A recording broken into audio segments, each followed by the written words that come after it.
Yeah, may sabihin na nga ang House sa Kongreso at ito po'y tinanggap namin at bibigay namin ang SALN ni VP Sara. Kami po ay may sabihin na rin na binibigay sa House tungkol po sa SALN ba yan? Yes, sir. SALN ng isa sa mga empleyado ng Congress, ngunit ayaw po tanggapin ng Congress ang sabina na aming ipinapadala, ayaw tanggapin ng security. At ito, public notice lang po. Susunod na gawin po sa amin to ng Kongreso, I will cite the Secretary General in contempt. At hindi ko may papayag na baliwalain nila ang Office of the Ombudsman. At ang sabinang yon ay nauukol kay Safronio Gabunada, isa sa mga House employees. Ang rango niya yata ay Deputy Secretary General. At ito po ay tungkol sa mga plunder cases din na aming hinahanda sa mga congressman na kinauukulan. Flood control related. Flood control related. At tataka kayo, hanggang ngayon, wala pa rin ang mga SALN ng Kongreso. At ito, fair warning na naman sa Secretary General na hindi po kami papayag. At sa linggong ito, pag hindi namin nakuha yung mga SALN na una namin hiningi, ay sususpindihin ko po siya mula sa posisyon. Magkasubukan na po ang ating legal system kung ito po ang kinakailangan.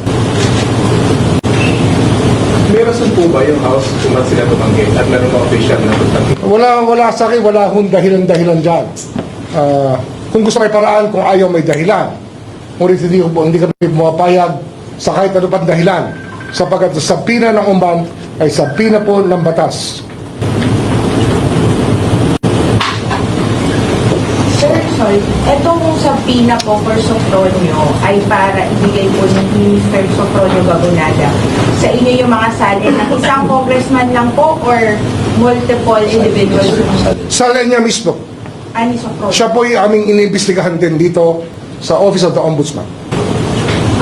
So sir, itong nire-reklamo niyo pong parang hindi po nire-recognize yung inyong sabina concerning Sofronio Gabunada. Yes, hindi, pero ang Secretary General kasi matagal nang umiiwas na ibigay sa amin ang nire-request namin mga SALN. At ito po ay magkakaroon tayo ng medyo problema sapagkat ito po ay tungkulin nila sumunod sa kautusan ng Ombudsman. Tungkulin po nila yan.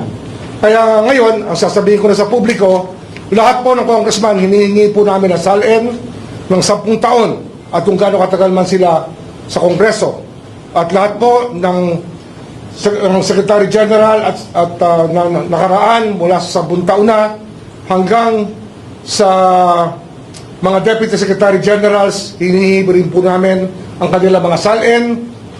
Bibigyan pa namin sa pina sila bukas at sana huwag silang magkakamaling huminti sapagkat hindi po kami papayag na hindi sila mag-comply sa aming kautusan.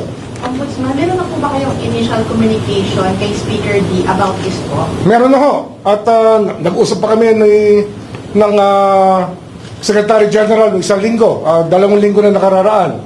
Kaya kami nagtataka kung bakit hindi sila nag-comply sa aming pinag-usapan.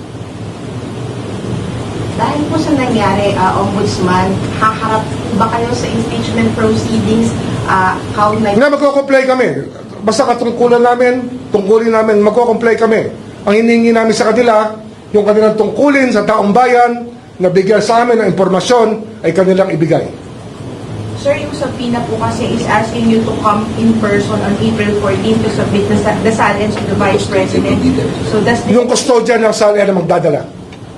Hindi po kayo personally? Hindi ako personally. Hindi naman ako may hawak dyan, kundi yung officer na may hawak mismo ang magdadala pagkat siya po may personal knowledge tungkol sa bagay-bagay na kanilang hinihingi.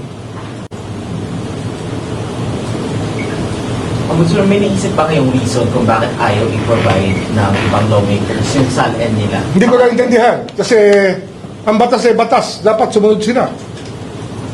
Huwag din sasabihin separate branch of government. Kung sila ay kahit speaker pa o kahit ano pang rango, pag may sabina po, sumusunod po tayo. Kung sa korte po tayo sinabina, susunod po tayo. Kung sa ombudsman tayo sinabina, susunod po tayo. Yan po ang nasasabi ng ang batas na nilikha upang bigyan ng poder ang Office of the Ombudsman. Sir, separate topic lang, pero flood control pa rin. Sir, kasi may copy po ako nitong information about yung request po ng Ombudsman sa preventive full departure order for the Yap brothers. This was granted by court. Nakalagay po kasi dito sa request nyo, you cited na they may be liable for graft and malversation. We just like to have a confirmation. Isa yan sa aming inahandang kaso. Marami pong kaso na malamang lumabas na ngayong Abril at marami pong lalabas na kaso sa Mayo. At hindi lang po malversation, kundi plunder po, ipa-file na namin. Plunder cases will be filed by this office against high-ranking people very soon enough, by the month of May. But sir, as far as the Yap brothers are concerned, graft and malversation pa rin ba hindi? Pwedeng plunder din. Depende pa sa aming findings. Pwedeng plunder din.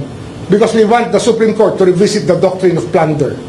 Yung doctrine ng Korte Suprema sa plunder ay dapat mausisa muli sapagkat tila ginagawa nila imposible ang plunder maging krimen. Kaya ito po ay nasa sa kanila na. Ibibigay namin ang responsibilidad sa Korte Suprema upang maglahad ng tamang patakaran tungkol sa plunder. Sapagkat mayroon na po silang nakaraang mga ruling na hindi po sang-ayon sa aming paniniwala. So, sir, sorry, yung sa Supreme Court, you filed a motion for them to clarify? Hindi. Sinasabi ko lang na plunder ipa-file namin at darating sa kanila ang tanong na yan muli upang mabisita nila muli ang mga doktrina na kanilang nilabas tungkol sa plunder. Sir, kasi I understand yung sa Yap brothers po meron ng civil forfeiture cases against... Meron din. Ang problema nga kasi, yung Secretary General, pag hindi biyasa may binigay ang SALN, ay para sinasabi nila, hindi kayo pwede mag-file ng civil forfeiture cases. They're gonna frustrate the ends of justice. I'm warning Secretary General, do not do this again. We will cite you for contempt and we will suspend you, if not remove you from office. Sir, the fact ba na may, I'm asking your opinion on this as a lawyer, given na meron na pong civil forfeiture cases na pending against the Yap brothers, does this make them liable for plunder already? Kasi No, it doesn't follow. Doesn't follow. Doesn't Not follow. necessarily. Doesn't follow. Or any criminal case, sir. Now, we have to look at the circumstances by which we qualify a crime to be plundered.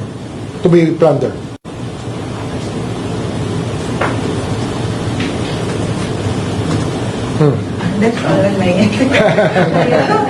Anyway, Kayo, sir. in the same light, no, I'd like to say that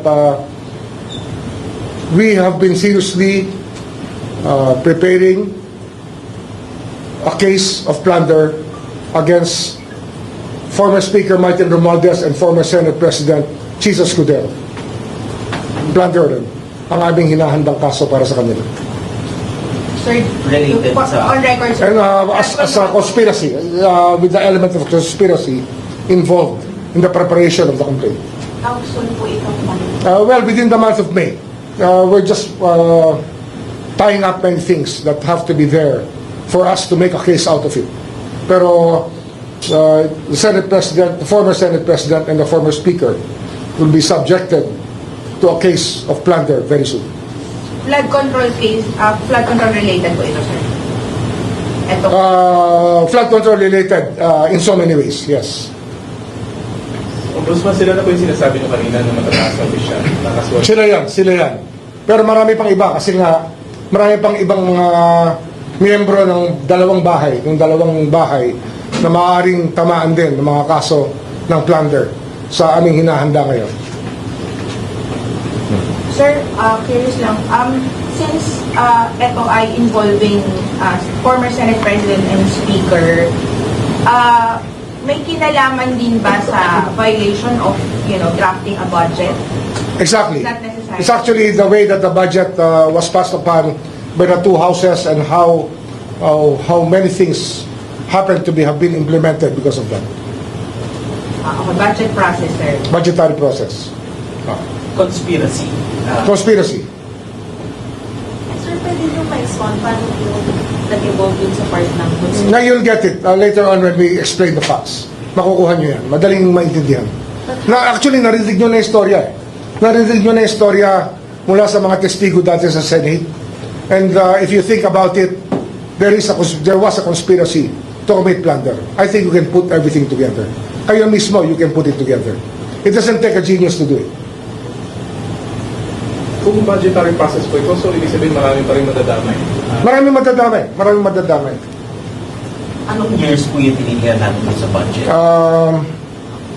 Right now, ang tinitingnan natin 24 and 25. Pero it can go back to as far as the time of Speaker Velasco is concerned. Nung panahon ni Speaker Velasco, malamang ay babalik pa kami hanggang doon sa pag-aaral ng mga kasong dapat pagulungin laban sa mga taong gumawa ng ganitong gawain na plunder nga. Yung paglilimas ng ating kabanang bayan. Meron din po kasama from BBM, executive officials. Malamang, meron din. So sir, ano to, pwede rin, on top of violation of plunder law, violation of the budget law ng 2024-2025. Yes. Okay? Wala na. Thank you. Sige, thank you.